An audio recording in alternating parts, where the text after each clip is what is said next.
力を追い求める者だけが本当の幸せにたどり着く。その生き方はただ心地よさに流されているだけかもしれない。日々の快適さ、誰かの共感、優しい言葉、それが悪いわけじゃない。でもそれだけで本当に満たされているだろうか。ニーチェはこう語る。力を求めない者に意味も喜びも生まれないと。成長、挑戦、上昇、自分という存在を昨日よりも確かに押し上げていく運動。その中にこそ生きている実感がある。あなたの人生を導いている価値は何か。それはあなたを前に進ませているか、それともただ足を止めさせているだけか。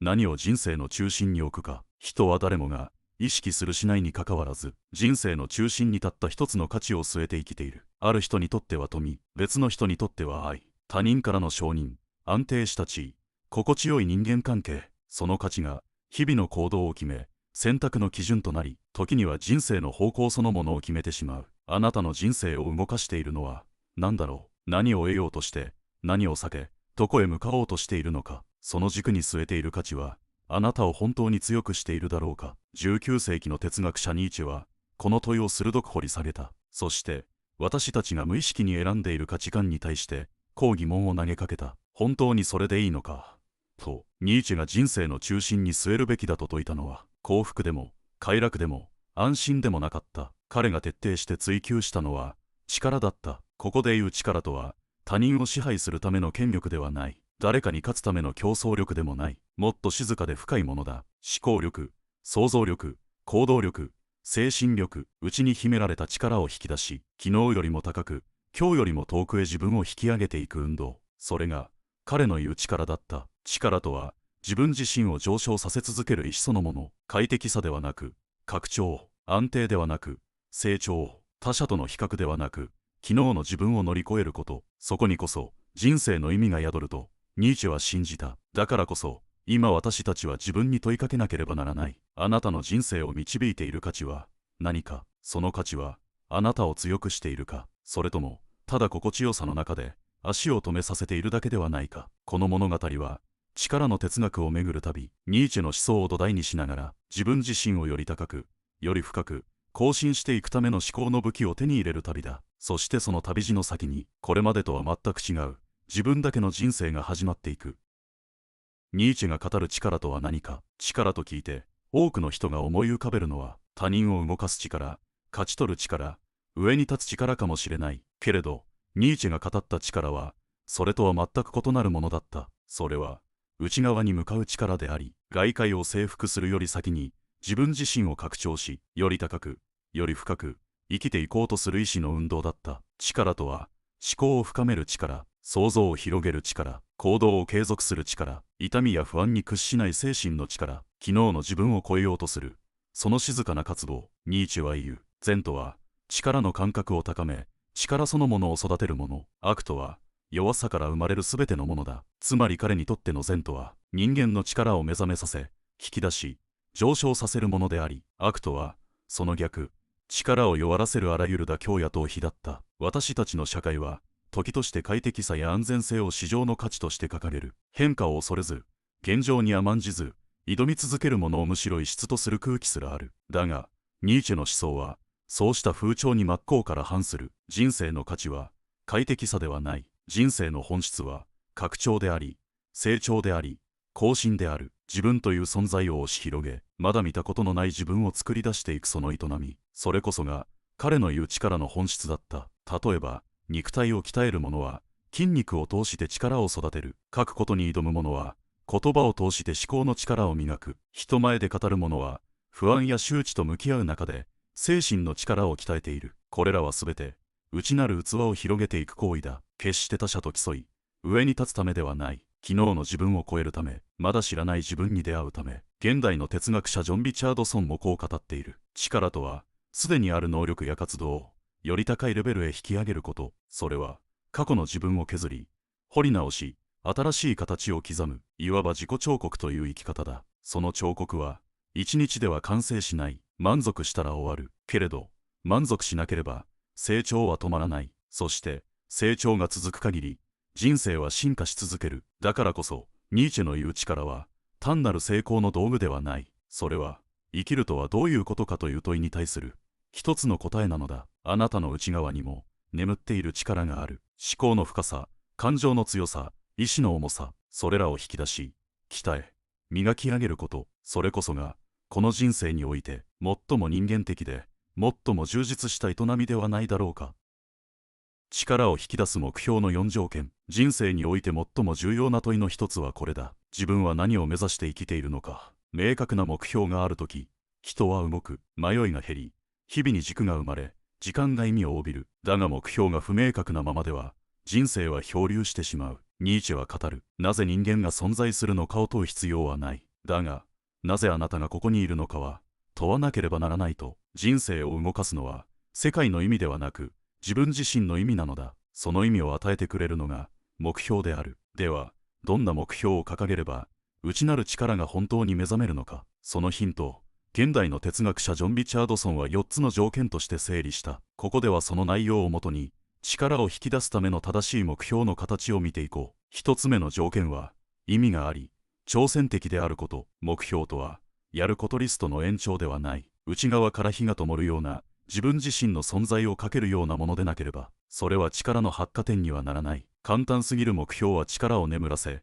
難しすぎる目標は心を折る。自分の限界をほんの少し超える。そのちょうどいい壁が力を呼び起こすのだ。2つ目の条件は、健康や幸福、あるいは他者のためになること。真の目標は、自分をすり減らすものではない。むしろ、自分の生命力を増やし、周囲にも良い影響を与えるものである。ニーチェもまた強さとは、生命を肯定する力だと語っていた。破壊や自己犠牲ではなく、生きる喜びを深める方向に力は育つ。3つ目の条件は、卓越性を追求すること。目標は、あなた自身を磨き続けるものだ。スキルでも人間性でもいい。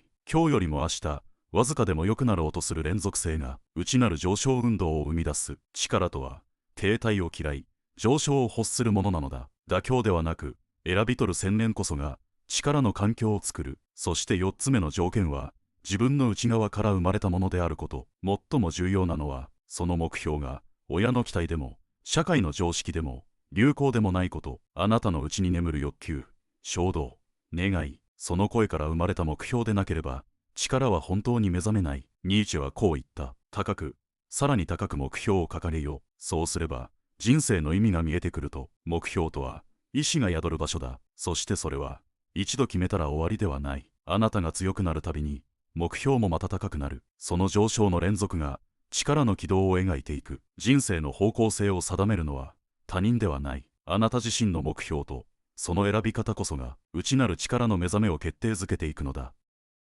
抵抗こそが、力を呼び覚ます。目標を掲げた瞬間から、人生には抵抗という名の壁が立ちはだかり始める。朝、布団から出るだけで億劫になる日もある。やる気が消えたまま、手が止まることもある。周囲の無理解や批判、予期せぬ失敗、体調の不調、そして何より、心の中に響く声、自分にはできないかもしれない。けれどニーチェは、これらすべての抵抗を否定しなかった。むしろ、そこにこそ真の力の入り口があると見ていた。人は、スムーズに進んだ日々の中では本質的には強くなれない。力とは、困難に向き合い、それを乗り越えることでしか引き出されないもの。摩擦があるから火が生まれるように、圧力があるから筋肉が育つように、内面の成長には、必ず対決が必要なのだ。ニーチェはこの構造を、抵抗と勝利のゲームと呼んだ。障害を乗り越えるたびに、次の障害が現れる。だが、それこそが人間を上へと押し上げる推進力になる。一段登るごとに、新たな壁が現れる。けれど、その繰り返しの中でしか、力は形成されていかない。例えば、武道家は日々の稽古で汗を流すだけでは強くならない。自分より強い相手と戦い、敗北し、悔しさをかみしめ、その経験を糧にしてこそ、真の実力が磨かれる。私たちの人生も同じだ。本当に自分を変えた瞬間は、いつもスムーズな日々ではなかったはずだ。迷い、停滞し、葛藤し、自分の無力さに打ちのめされた時間の中で、人は自分の底に触れ、そこから新たな力を手に入れていく。だからこそ、恐れるべきは失敗ではない。むしろ恐れるべきは、抵抗を避け、無難な道ばかりを選んでしまうこと。痛みを嫌い、摩擦を避け、挑戦を先送りにしていくこと。それが力の種を腐らせてしまう。苦しみに立ち止まり、意味を問う者だけが、その中に隠された力の入り口に気づくことができる。そしてその瞬間、人生は乗り越えるべき試練へと姿を変える。ニーチェの思想において、成長とは常に自己との戦いだった。昨日の自分に勝つこと、怠惰や恐れに飲まれず、前に進むこと、その一歩一歩が、他の誰にも奪えない本物の力になる。目標を掲げた瞬間から、人生は問いかけてくる。本気か。と、それにはいと答えるには、目の前に現れるあらゆる抵抗と、真正面から向き合う覚悟がいる。だが、その覚悟こそが、あなたの中に眠る力を呼び覚ましていくのだ。目標を超えていく者だけが強くなる。多くの人は、目標を達成した瞬間、そこに一息つき、歩みを止めてしまう。これでいい。もう十分だ。達成感と満足は、確かに努力の果実だ。だがニーチェは、そこで満足することを危険だとみなしていた。彼はこう語った。たとえ愛したものであっても、それを超えていかねばならない。私の意志が、それを望むのだと、それは冷たい言葉ではない。むしろ、人間という存在に込められた、終わりなき上昇運動への深い理解から生まれた思想だった。目標を達成することはゴールではない。それはむしろ、新たな地平への出発点、到達した場所にとどまるのではなく、その成果を土台として、さらに先へと挑み続けること、そこにこそ、力が生まれる。達成した理想、気づいた成果、得た賞賛、それらにしがみついている限り、人は昨日の自分を超えることができない。成功は、時に成長の敵になる。フランスの哲学者ベルナール・レジンスルは、この姿勢を想像に言わず、想像し続けるものと表現した。つまり、達成することを目的にせず、達成し続けることそのものを人生の姿勢とすること。この姿勢がもたらすものは、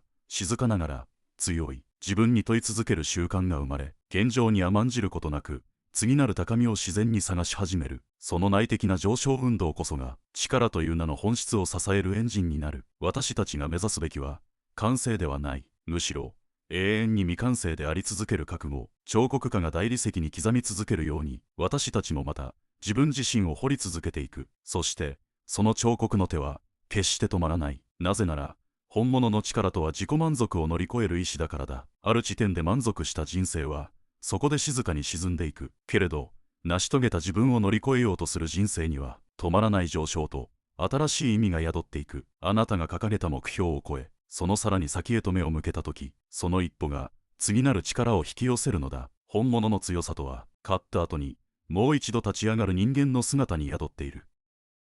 苦しみに意味を与える者が勝つ。現代人の多くが、苦しみを避けるべきものとして捉えている。できるだけ痛みを遠ざけ、なるべく楽な道を選び、不安や葛藤をできるだけ早く取り除こうとする。それが普通の生き方だと信じられている。けれど、ニーチェはこの常識を根底から覆す。彼にとって、苦しみとはただの障害ではなかった。むしろそれは、力の源であり、意味を生み出す種だった。彼はこう語る。人間は、苦しみそのものを拒絶するのではない。その苦しみに意味がないと感じたとき、初めて絶望するのだと。これは、ニーチェの思想の中でも最も鋭く、深い洞察の一つだ。人は、苦しみに意味を見出せるならば、どれだけの困難にも耐えることができる。逆に、どれだけ軽微な痛みであっても、その苦しみに意味が感じられなければ、心は簡単に折れてしまう。つまり、苦しみの重さよりも、意味の有無が問題なのだ。では、苦しみに意味を与えるものとは何か。それは、自分が掲げた目標であり、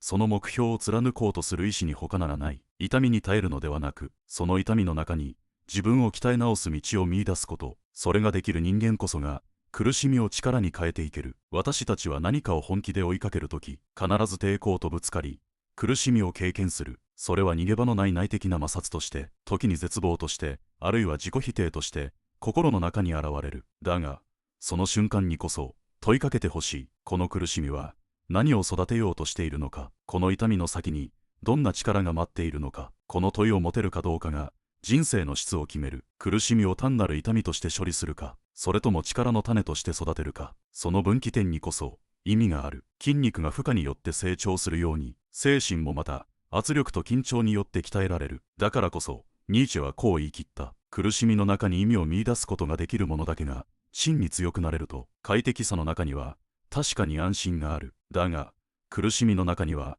確かな力が眠っている。その力を掘り起こせるかどうかは、あなた自身がその苦しみにどんな意味を与えるかにかかっている。意味のある苦しみは、人生を押し上げる。意味のない苦しみは、人生を押しつぶす。その差を決めるのは、他人ではない。あなた自身の意志であり、あなたが掲げた目標だ。そして、苦しみを受け入れた瞬間から、その人生は、内なる力に導かれ始める。